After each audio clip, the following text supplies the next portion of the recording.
వెంకటేశ్వర స్వామి వారు తన కళ్యాణానికి డబ్బిమ్మని కుబేరుణ్ణి పిలిచి అప్పడిగితే, కలియుగం కదండి, ఎందుకైనా మంచిది ప్రామిసరీ నోట్ రాసివ్వండి అని అడిగితే ఆయన రాసిచ్చిన ప్రామిసరీ నోటు ఆదివరాహస్వామి యొక్క పీఠం కింద ఉండేది చాలా కాలం.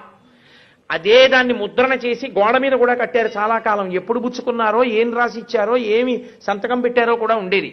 వెంకటేశ్వర స్వామి వారు సంతకం పెట్టిస్తే కుబేరుడు అన్నాడు, ఇది యుగధర్మం, మీరు ఒక్కరూ సంతకం పెట్టి అంత డబ్బు చేసుకున్న తర్వాత ఒక్క సాక్షి ఉంటే బాగుంటుంది కదూ అన్నాడు.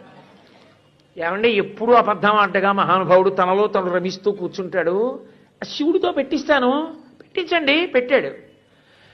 ఆయనది పెట్టించారు కానండి, తనలో తాను రమిస్తూ ఉంటాడు. చండీశ్వరుడి దగ్గరే చిటికెయ్యాలి. ఆయన దగ్గరికి వెళ్ళి అయ్యా మా బాకీ అంటే త్రిశూలం పట్టుకుంటే కొంచెం ఎప్పుడు కళ్ళు తెరిచి చూసి ఆయన ఎవరినైనా చూడండి అంటే చతుర్ముఖ బ్రహ్మగారి సంతకం పెట్టించారు. ఇద్దరు మంచిదే, ముగ్గురు ఉంటే చూడండి అన్నారు. అంటే అప్పుడు మళ్ళీ అశ్వత్థ వృక్షం చేత పెట్టించారు. ముగ్గురు సంతకాలు పెడితే అప్పిచ్చాడు కుబేరుడు. అబ్బో, దాని మీద వెంకటాచల మహాత్యంలో తరిగొండ వెంగమాంబ గారు ఎంత గొప్ప వర్ణన చేసిందో.